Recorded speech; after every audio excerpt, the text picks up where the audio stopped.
महुआ विधायक राजेंद्र वीणा आज महुआ क्षेत्र के दौरे पर हैं और हमारे साथ मौजूद हैं। सीधी बात करते हैं सर, आज आप क्षेत्र के दौरे पर हो, जिस तरीके से महुआ, लालसोट और राजस्थान में जो आपदा आई है, सबसे पहले उसकी बात कर लेते हैं। किस तरीके से नज़र बनाए हुए हैं और फील्ड में भी जा रहे हैं आप?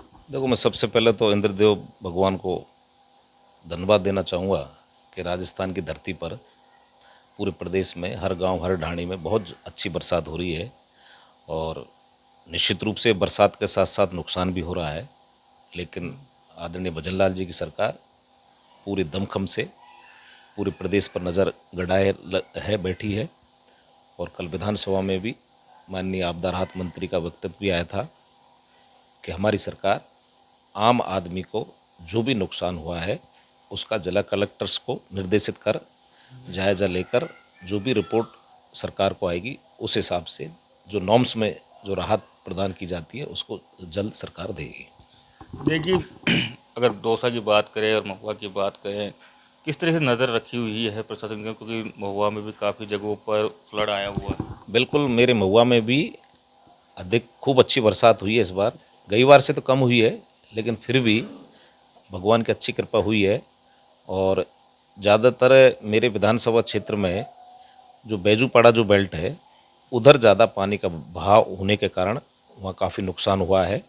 और आज मैं मेरे विधानसभा क्षेत्र के दौरे पर भी जाने वाला हूँ, उसके साथ टोडा भीम भी जाऊँगा। टोडा भीम में भी कभी आधा दर्जन गाँव में करीरी, जौन, बौंड, डोरावली, मिर्ज़ापुर ये बड़े गांव हैं, वहाँ पर भी काफ़ी दिक्कत हो रही है लोगों को। चारों तरफ से गांव में पानी भर चुका है और प्रशासन को भी सरकार द्वारा दिशा निर्देश दिया जा चुका है। प्रशासन भी पूरी तरह अलर्ट है, मौके पर है। और आज मैं स्वयं मौके पर अधिकारियों के साथ जाऊंगा और उसका आकलन करके सरकार को हम रिपोर्ट भेजेंगे। आप हमेशा कहते हैं कि आप कुछ वीडियोस भी आते हैं, कहते भी हैं कि ग्राउंड पे आप काम करते हैं। क्या कुछ इश्यूज सामने आए हैं कि किस वजह से ये फ्लड की नौबत आई है, या कुछ क्या कुछ हुआ है? एक्चुअली आप समझ सकते हो कि पहले करीब 20-25 साल पहले भी बहुत अच्छी बरसात हुआ करती थी। लगातार 10-10 दिन बरसात चलती थी गाँवों के अंदर, लेकिन पानी का भराव नहीं रहता था। वो इसलिए नहीं था कि एक तो अतिक्रमण नहीं होता था।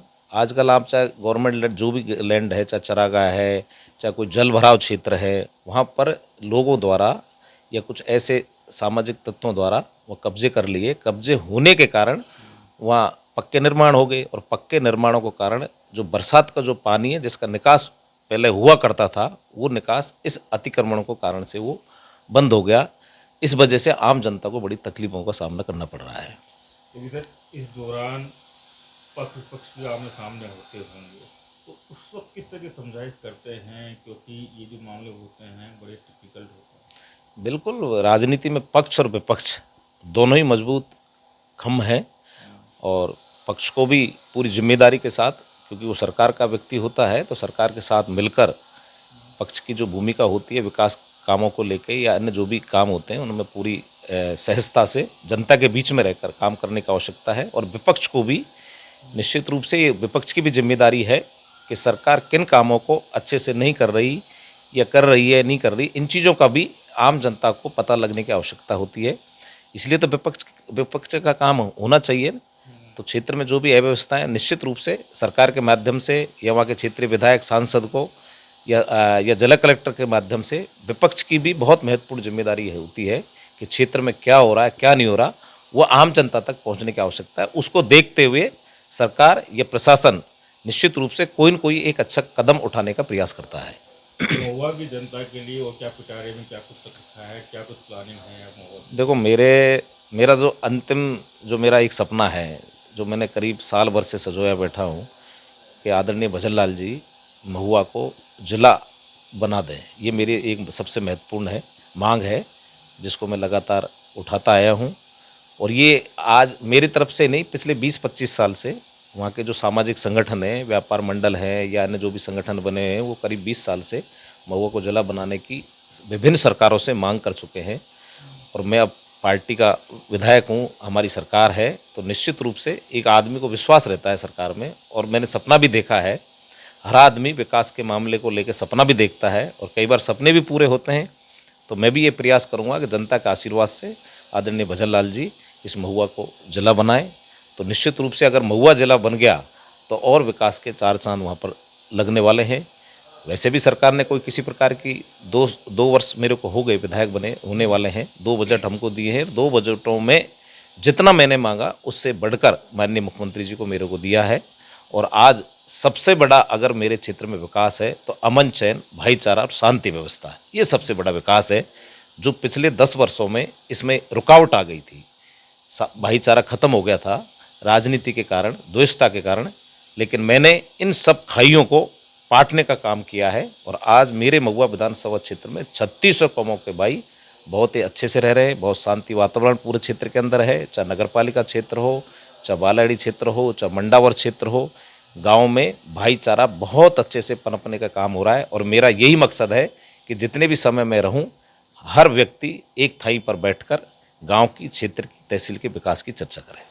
सर, जिले की बात करें तो पिछली सरकार में काफ़ी जिले बने थे। उस दिन जिलों के निर्माण को लेकर काफ़ी बयानबाजियाँ हुई थी, तो उन बयान ऐसी नहीं था कि जो राजनीति हुई थी उस वक्त, उसमें कहीं ना कहीं सपना में काफ़ी मेहनत करनी पड़ी। देखो क्या है कि बिल्कुल सरकार चाहे भारतीय जनता पार्टी की हो चाहे कांग्रेस की हो, प्रदेश के अनुरूप जनता की मांग पर जिले भी बनने चाहिए। आप तो समझ सकते हो कि पूरे देश के अंदर प्रदेशों के भी गठन हुए हैं, अलग अलग राज्य बने हैं। तो निश्चित रूप से यहाँ भी काफ़ी दिनों से डिमांड थी, लेकिन कांग्रेस की सरकार ने एक साथ 17 जिले बनाने का काम किया। ये संभव नहीं था। जहाँ आवश्यकता नहीं थी वहाँ भी उन्होंने वोट की राजनीति के कारण या चुनाव से एंड टाइम ये घोषणाएं की, और उसके बावजूद भी आपको पता है असफलता मिली सरकार को। हमारी सरकार ने उसका परीक्षण किया और जो जिले बनने लायक नहीं थे उनको कमेटी के माध्यम से सरकार ने उनको निरस्त भी किया है। तो निश्चित रूप से क्योंकि भार भी बढ़ता है सरकार के ऊपर, तो बेवजह जिला बनाना भी विकास के लिए घातक है। इसलिए जहाँ भी जनता की मांग है, जब जिला बनने की गुंजाइश है, वहाँ जिले भी बनने चाहिए। ये मेरी मांग है। मांग है, लेकिन मैं एक चर्चाएं मैंने सुनी है, कितनी सच्चाई है, जो झालावाड़ में जो हादसा हुआ उसके बाद में जो दादी जिनको कहते हैं गोलमा जी, उन्होंने आपसे कहा था, या वो हमेशा जो कहती हैं कि एजुकेशन को जब भाषण देती हैं तो एजुकेशन को लेकर बात करती हैं, उसी को लेकर आपसे कुछ कहा था उन्होंने कि स्कूलों की व्यवस्था जितनी सुधर जाए उतनी सुधर, कितनी सच्चाई है? बिल्कुल, मेरे को उन्होंने, मैं जब विधायक बना था तो मेरे को उन्होंने यही आशीर्वाद दिया था कि अब आपको विधायक बना दिया जनता ने हम सब के आशीर्वाद से, अब आप पूरी ईमानदारी से जनता की आपको सेवा करनी है। तो मैंने भी एक संकल्प लिया था विधायक बनने के बाद शिक्षा और अपना स्वास्थ्य, ये जो महत्वपूर्ण 2 विभाग हैं, इन पर मुझे ज़्यादा ध्यान देना है। अच्छी व्यवस्थाएं हों, अच्छे हॉस्पिटल हों, अच्छे सब सेंटर हों, ताकि आदमी को खुद के विधानसभा क्षेत्र से दूसरी अन्य जगह जाने की आवश्यकता नहीं मिले। अच्छे डॉक्टर्स वहाँ पर लगे, सारे ट्रीटमेंट वहाँ पर हों। तो इसमें मैंने बहुत सारा इन 1.5 सालों के अंदर सुधार किया है। चाहे मेरा जिला अस्पताल हो, आज जिला अस्पताल के अंदर 36 प्रकार की फ्री जांचें वहाँ पर हो रही हैं, किसी प्रकार की कोई समस्या नहीं है। साथ ही एजुकेशन, क्योंकि अपन अगर स्वस्थ रहेंगे तो निश्चित रूप से व्यक्ति पढ़ लिख कर भी अच्छे से अपना गांव का नाम, अपने ज़िले का नाम, अपने गांव का नाम रोशन करेगा। इसलिए मैंने एक तय किया था प्रत्येक विद्यालय के अंदर एक लाइब्रेरी बनाने का काम करूंगा, और करीब 2 दर्जन लाइब्रेरी अभी इस 18 महीने के पीरियड में मैंने मेरे विधायक कोटे से अभी निर्माणाधीन है। और सब जगह जो मामला हुआ था जो झालावाड़ वाला, उससे पहले मैंने तो झालावाड़ वाली घटना तो बाद में हुई थी, लेकिन आपदा राहत से माननीय करोड़ी लाल जी ने मेरे विधानसभा क्षेत्र के साथ पूरे दौसा जिले और पूरे प्रदेश के अंदर करीब हर जगह 2-2 ढाई करोड़ रुपए स्कूलों की मरम्मत के लिए भी पैसा राज्य सरकार की तरफ से आया था, और मेरे भी करीब 2.5 करोड़ रुपए महुआ के लिए आया था। तो मैंने सारी स्कूलों को मेरी देखरेख में दुरुस्त कराने का काम किया ताकि ऐसी कोई घटना घटित नहीं हो।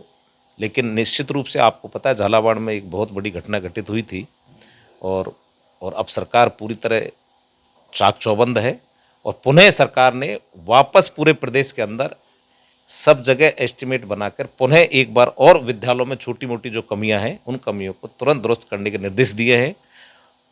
तो काम चल रहा है। एक सवाल और, आप परिवार में अब कब लगभग सारे राजनीतिज्ञ लोग बन गए हैं, करोड़ीलाल को किस तरह देखते हैं? मंत्री हैं, कैबिनेट भी में हैं, और कभी LNT पे चढ़ जाते हैं, कभी जब रामगढ़ की पहाड़ पे गाड़ी लेके चढ़वा देते हैं, किस तरह से देखते हैं उनकी दिनचर्या को? देखो, मैं आदरणीय किरोड़ी लाल जी मेरे राजनीतिक मार्गदर्शक हैं और उन्हीं के सानिध्य में मैं बचपन से उनके पास रहा हूँ, पढ़ा हूँ, बला हूँ, सारा वही उन्हीं ने उन्होंने मेरे को अच्छे से पढ़ लिख के इस मुकाम पर पहुँचाने का काम किया है। और मैं राजनीतिक परिवार से हूँ तो मेरा भी एक सपना था कि राजनीति के साथ कैसे जनता की सेवा करनी चाहिए मैंने सीखा है 1980 से, क्योंकि आदरणीय किरोड़ी लाल जी ने हमेशा तब से वो राजनीति में प्रवेश किया है, तब से लेके आज दिनांक तक उनका एक ही मकसद रहता है कि मेरे दरवाजे पर कोई भी दीनहीन गरीब व्यक्ति आए, उसका मैं काम करूं और रात को चैन की नींद सोऊं। तो यही उनका सपना था और वही सपने को मैं आगे साकार करने का प्रयास कर रहा हूं। मैं आज उन्हीं की वजह से, क्षेत्र की जनता की वजह से, 36 कौम की जनता ने मेरे को आशीर्वाद दिया है, विधायक बना है। तो निश्चित रूप से मेरा भी एक सपना है कि उन्होंने बहुत सेवा की है 40 साल तक, अभी भी करी रहे, लेकिन मैं उन जैसा तो नहीं बन सकता, लेकिन उनके पद चिन्हों पर चलकर उनके जो अधूरे सपने हैं उन सपनों को पूरा करने का काम मैं करूँगा। लेकिन सर उनके जो विरोधी हैं सर, बड़ा हमला बोलते हैं, जुबानी हमला बोलते हैं उनके ऊपर, चाहे आपके पूर्व विधायक होते रहे हों, वो हों और भी हैं। देखो, राजनीति में जो अच्छा काम करेगा उसके निश्चित रूप से बहुत विरोधी होते हैं। तो डॉक्टर साहब के विरोधी आज से नहीं है, 1980 से तब से वो राजनीति कर रहे हैं, तब से उनके बहुत सारे विरोधी उनको पीछे धकेलने का काम करते थे, लेकिन जनता का सदा आशीर्वाद उनके ऊपर रहा है। और जब किसी राजनेता के ऊपर क्षेत्र की जनता का, प्रदेश की जनता का और दीनहीन गरीब का आशीर्वाद हो तो बड़ी सी बड़ी ताकतें भी नाकाम करने में विफल हो जाती है। किरोड़ी मीणा का एक और सपना था जमुआरामगढ़, कुछ दिनों से वहाँ पर चहलकदमी भी थी, ड्रोन भी उड़े, कृत्रिम बारिश की बात भी हुई, उसके बाद एक बार फिर जमुआरामगढ़ का जो संघर्ष था वो वापस आया, बहुत सारे लोगों ने बात भी की, किस तरीके से देखते हैं? क्योंकि जिस तरीके से जो विपक्ष में थे काफ़ी संघर्ष किया था उसने। देखो, डॉक्टर साहब का जमुआरामगढ़ का सपना आज से नहीं, बहुत पिछले 20-25 सालों से उन्होंने सपना देखा था। जिस प्रकार से सवाई माधोपुर में 89 में जब वो MP बने थे, राजस्थान में सबसे अधिक वोटों से जीत कर गए थे, तब उन्होंने एक सपना देखा कि मैं सवाई माधोपुर को हरियाणा बनाना चाहता हूँ। तो निश्चित रूप से हरियाणा तो नहीं बना, लेकिन उन्होंने पूरी मेहनत करके सवाई माधोपुर हो, चाहे दौसा जिला हो, चाहे जयपुर का ग्रामीण अंचल हो, उन्होंने हर सरकार में अथक प्रयास करके हरियाणा बनाने का उन्होंने पूरा प्रयास किया, कोशिश की। और रही जमुआरामगढ़ की बात, तो जमुआरामगढ़ में आप देख सकते हो अभी तो इंद्रदेव की मेहरबानी हो रही है, लेकिन उन्होंने एक सपना, हर आदमी सपना देखता है, जैसे मैंने जिले का सपना देखा, तो कृत्रिम वर्षा का जो डॉक्टर साहब ने सपना देखा था, निश्चित रूप से कई बार प्रयोग असफल भी हो जाते हैं, लेकिन वही प्रयोग अब पूरी तरह वहाँ सफल हो चुका है। आपको जानकारी देना चाहूँगा कि अब कृत्रिम वर्षा भी हो रही है और इंद्रदेव की मेहरबानी हो रही है। ये तो क्या है कि जमुआरामगढ़ में कुछ बड़े लोगों ने, बड़े बिजनेसमैनों ने उस पूरे जमुआरामगढ़ के जो एरिया है 50 किलोमीटर का एरिया, उस पर बड़े बड़े रिसोर्ट, बड़ी बड़ी होटल्स, उसमें पूरी तरह अतिक्रमण कर लिया। इसके लिए उन्होंने ज़बरदस्त आंदोलन भी किया था, अशोक गहलोत सरकार में आपने देखा होगा।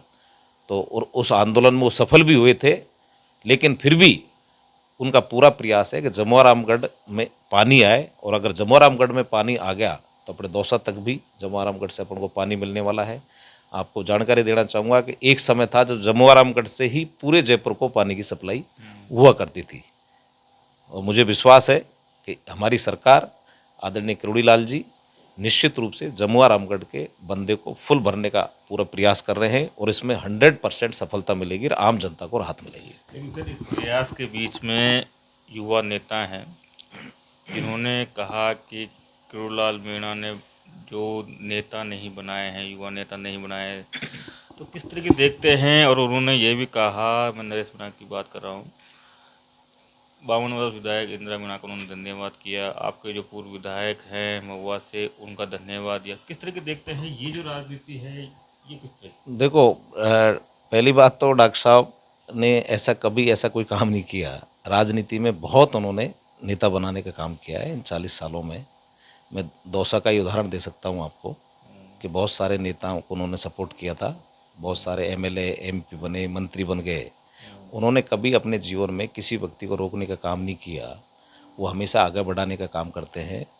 और रही नरेश जी की बात, नरेश जी उनके शिष्य हैं, आज भी शिष्य हैं, लेकिन कई बार छोटी मोटी बातों को लेकर उनके मन में कुछ जो हमारे विरोधी लोग हैं वो उनको भरते रहते हैं, इसलिए वो विचलित हो जाते हैं।